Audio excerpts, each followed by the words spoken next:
Yo, what is going on, guys? I want to go ahead and drop a video that my man L Pryor asked me for basically the last 2 weeks to get done. And that's going to be how I run 146.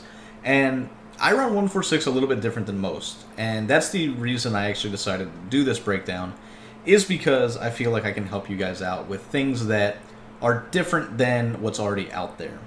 That's kind of the big thing about the channel that I want to focus on.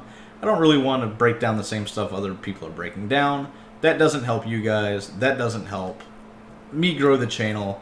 It's kind of a moot point. Now, will there be times where I break down something and somebody else has already touched on it? Of course, right? There's a million people doing content. There's a million people playing Madden. Nothing is truly 100% unique. That's just the way it actually is. So, knowing that going in, there's going to be some elements to this that you guys are already familiar with. And this is a defense that, for those of you guys that aren't familiar with, us, or me in general, Madden Daily, the website, we were the first ones to break this defense down. Manu was the one that found this during the beta, and we put it out before the game even dropped in our Jets defensive guide. Obviously, we knew it was great. We knew it would catch on, and it basically never stopped. It's been the go-to defense for any three receiver set the whole year. Now, that's not really any sort of plug to the website or anything like that. I don't feel bad breaking this down because we were the first ones to break it down, if that makes any sense to you guys. It also, since we have been running it for so long, there's little things that I do with this defense that are different than what your normal YouTubers that are out there are going to be doing. Now, obviously, there's other pro players that break stuff down. I'm sure you guys have seen it. A lot of this stuff is not going to be new to you, but hopefully some of it is. And I'm going to try to kind of put it into a nice little package, tie a bow around it so you fully understand, what you're doing. So let's get right into it, right? Before we even start, though, please, if you guys do like this type of content, if you guys want to keep seeing me drop videos, all that stuff, leave a comment in the video of what you want to see, and also subscribe to the channel. It really helps me a lot. I'm at just about 600 subscribers now. I believe I need to get all the way to 1,000. Hopefully I can get there before Madden 21 drops. If not, we're just going to keep rolling with it. But I definitely thank you guys for all of your support. And like I said, if you do like the type of stuff I'm dropping, it would be very helpful to me if you guys subscribe to the channel. And also, if you want to see something specific, drop a comment in the comment section. Let me know.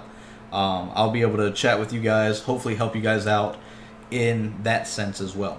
So, back to the video, back to Big Dime 146. Now, the key that you need to know is you need to know that there are counters to what I'm going to show you. So let's go ahead and just right away show you something that you're probably familiar with if you follow the competitive scene, and that's going to be how to glitch out the running back. So the main thing you're going to do, and I use cover 2 sync. It's the main play that I use. So you're going to see if your opponent comes out and they simply block a running back, when you blitz the corner and then man up the running back from a linebacker depth right here, you'll see that the running back that's blocking is going to dumb out. He's going to drift to the middle of the field. It's going to be a sack every single time.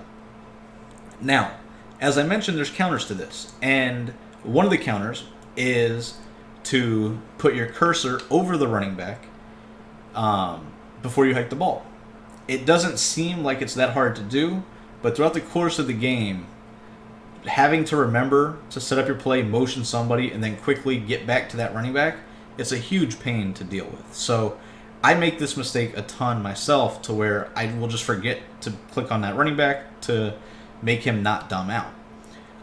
So it's a simple little tip, but it's definitely something that your opponent will need to know, otherwise they're going to have no shot at beating 146.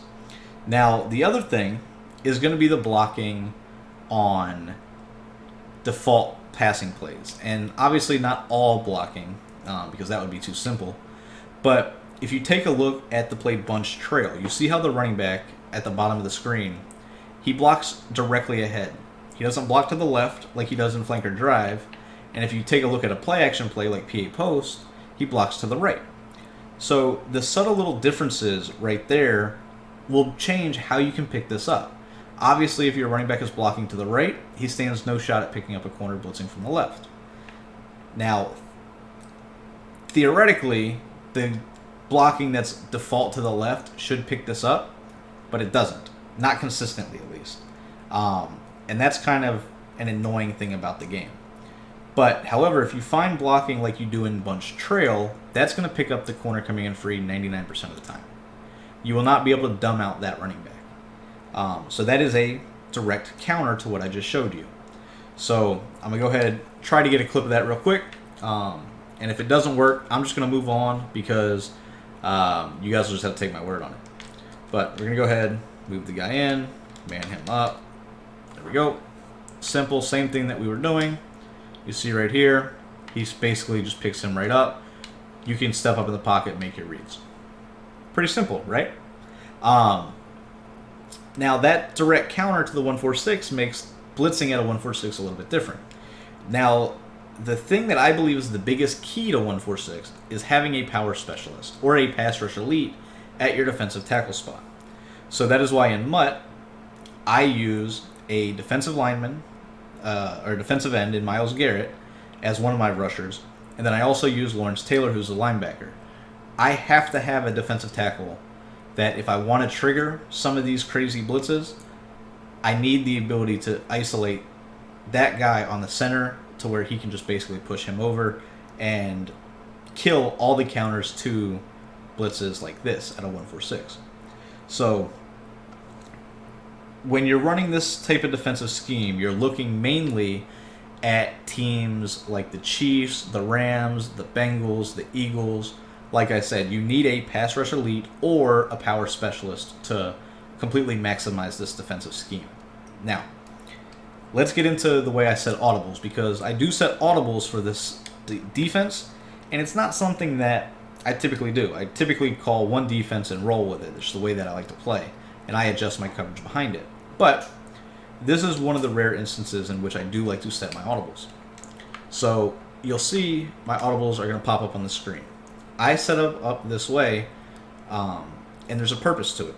So cover 4 drop, DB sting 2 buzz, and cover 3 sky. Now, if you follow a lot of other guys out there, you probably are curious as to why I have DB sting 2 buzz in my audibles. Most people, when they run this defense, they come out in that play. And they come out in it because it brings everybody up to the line of scrimmage, and it makes it easy for them to disguise which side they're coming from. And that's accurate. That is definitely a thing that you can do. But I come out in cover 2 sink, and I want to explain why. So just to kind of show you, the main reasoning behind it, I'm going to go ahead and I'm going to come out in DB sting 2. I'm going to show you the way it lines up, and then I'm going to go back to the play call screen, and I'm going to show you how it lines up when you come out in cover 2 sink. So here's DB sting 2 buzz. You see how your linebackers are in the gap, right? Pretty simple. You blitz all your linebackers, you contain, now you've got your blitz set up. Very quick, very easy to do. However, there's subtle little differences with this play as opposed to the cover 2 sink. Mainly, in a lot of scenarios, I don't want to have to move these linebackers back. I don't want to have to take this guy and click him up one time to get him to go back, because then it's just an added step. I don't typically play this way. I don't typically blitz a lot of people. Now, I know that's different than the way a lot of people do like to play. It's just my style. Now, when you come out in cover 2 sink against a set like Gun Bunch, you'll see that it actually works perfectly, because now you do have the one guy that is in the gap, but the linebacker that you typically want to take out of the gap is already out of the gap. So it just makes it that much easier to set this up. So there's that. The other thing is in DB sting 2 buzz, when I do decide to blitz all, you see how this linebacker right here is rushing to the inside? That's going to screw up your ability to trigger power specialist. at least consistently. Now, obviously, you can still get it every once in a while, but it's not going to be 100%. So there's another reason why I don't like coming out in this. I don't truly use this defense very much. It does have different blocking that is required to pick this up as opposed to my cover 2 sink, mainly because of the fact of this linebacker right here. You see how he's rushing to the inside? That's going to allow this corner to come in free consistently off the right edge.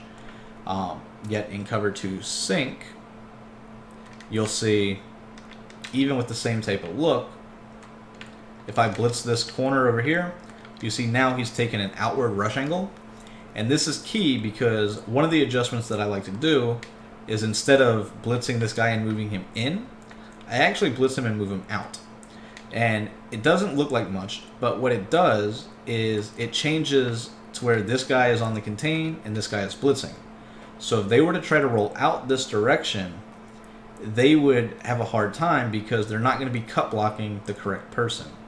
So let me go ahead and just show you that really quick.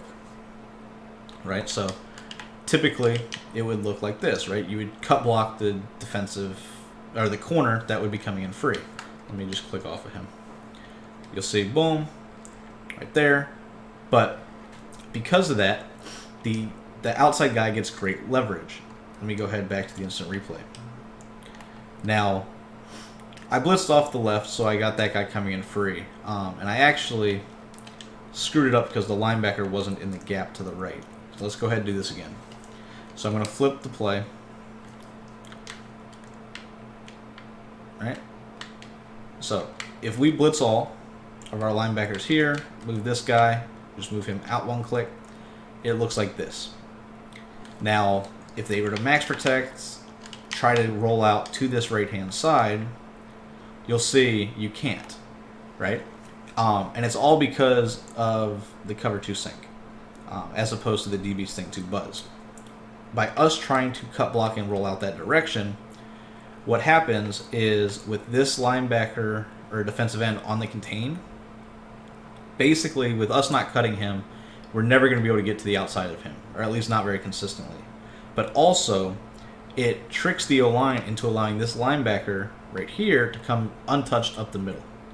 So the running back, although he will cut block the corner, the linebacker comes directly at the A-gap, and they can't roll out to the right because we still have our contain out there. So that's a big difference between the two.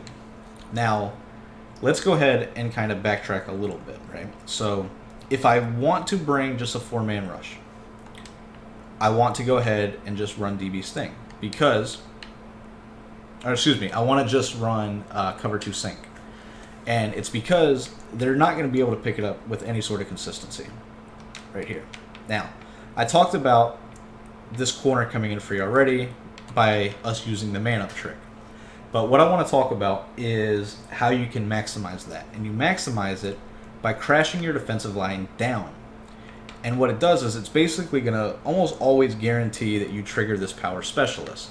So you'll trigger the power specialist, you'll get the outside corner in, and the running back is basically not going to have any chance at picking this up. Now right there, it actually did a decent job of picking up the power specialist. But you'll see throughout the course of this, it's not going to happen very consistently. And it's just because of that crash down. So you see, boom, power specialist triggers. And once he triggers that animation, no matter what block and slide combination they do, they're not going to have any shot. So they're going to have to roll up out of the pocket. And that's key, because when you're running this cover 2 sink, you have the ability to also, like I said, you can simply blitz all your linebackers, press until they get into the gap, which I might have, did I move him already? He's not feeling it. But anyways, I'm going to go ahead, contain, move this guy out one click right over here. And now, no matter what they do to try to get out to the right, you're going to see they can't get out to the right, and we're still screaming off the left. So between those two combinations, they're not going to be able to pick up the blitz. They're going to have to, try to dot your coverage, which is going to be pretty hard to do, just because it is a cover 2 shell.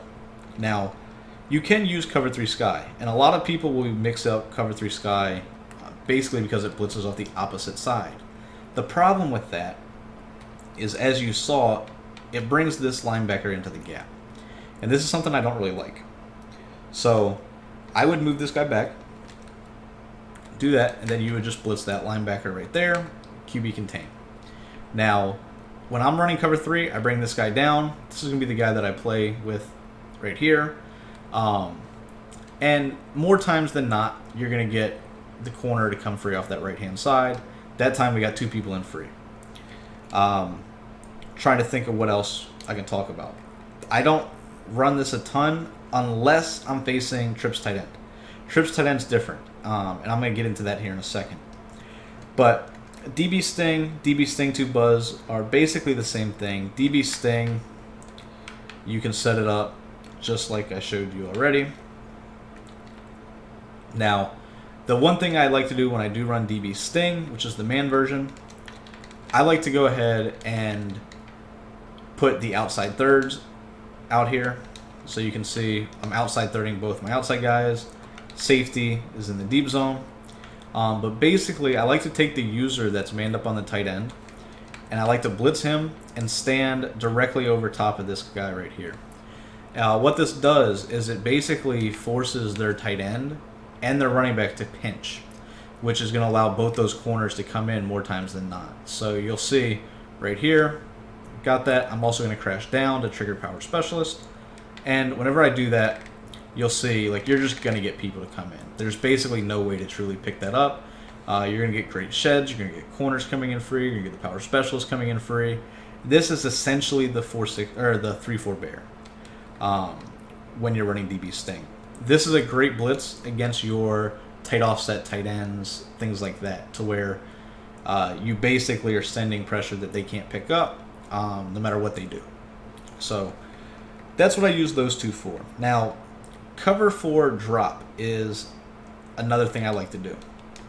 Now, I like to mix this in because if I crash my defensive line down, which is slant inside, and contain, now I can mimic the fact that I'm blitzing, right? I can move the guys in, I can move that guy out if I wanted to bluff that.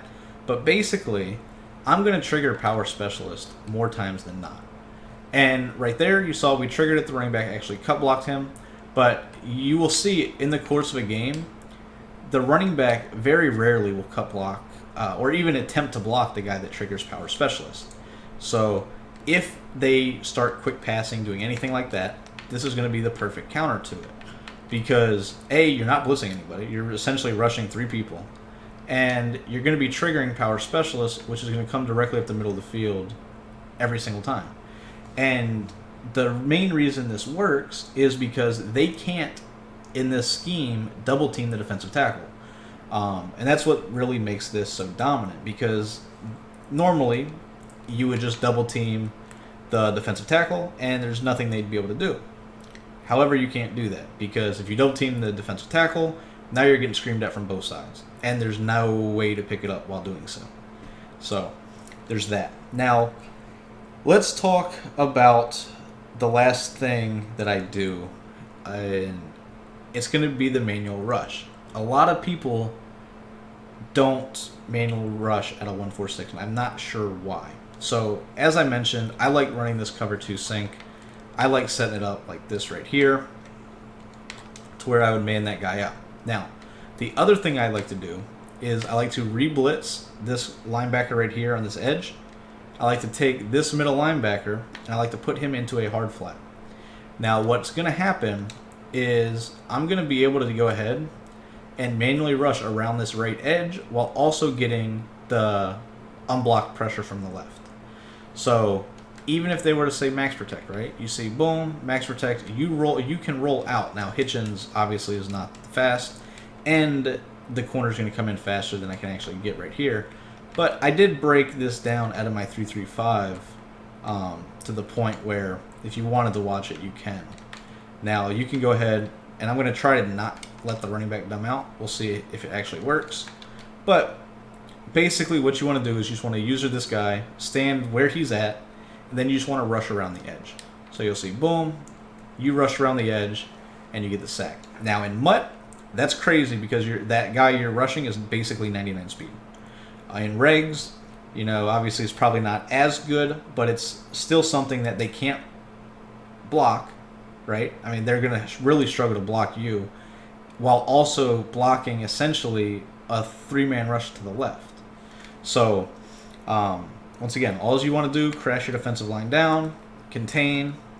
Now, what you want to do is you want to re-blitz the guy on the side that you want to manually rush to, and you want to take your user, put him into a hard flat, which is going to be right on the right analog stick, and then you're just going to loop around the edge. I mean, it's really that simple. And you see, even though they blocked the corner coming in free on the left, I still triggered the power specialist, and I still was able to manually rush around that right edge to where the tackle can't pick me up.